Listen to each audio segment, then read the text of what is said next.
Në ditën e 12 të grevës së urisë, gjendja shëndetësore e naftëtarëve punonjës të Bankers Petroleum është përkeqësuar. Mes përkeqësimit të shëndetit nga greva urisë dhe heshtjes së kompanisë, naftëtarët i bëjnë thirrje institucioneve shtetërore të ndërhyjnë sa nuk është vonë.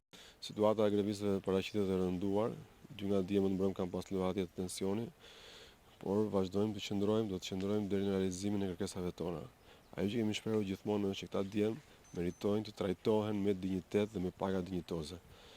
Kompania mendon ose premton shpërblime për ata që i binden kompanisë, jo sepse meritojnë, por sepse ata po bëjnë sjellje që do kompania.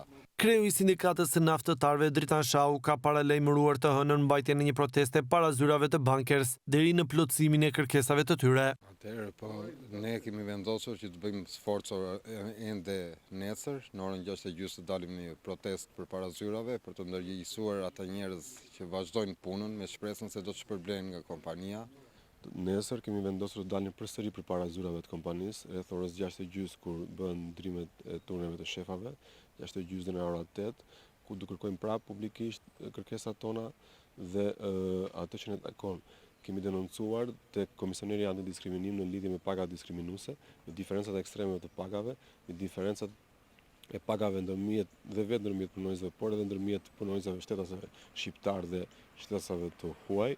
Në ditën e 12 të grevës së urisë përkeqësohet gjendja shëndetësore e 2 prej grevistëve, Dorian Dylmishi dhe Dritan Rapushi. Ekipi shëndetësor mbërriti me ambulancë në zyrat e sindikatës ku kanë kryer kontrollet përkatëse, ndërsa një prej tyre, Dorian Dylmishi, është transportuar drejt Spitalit Rajonal të Fierit për të marrë ndihmë të specializuar. Edhe pse shëndeti i grevistëve cënohet, ata shprehen të palëkundur në kauzën e tyre. Bravo Dori! Bravo Dori!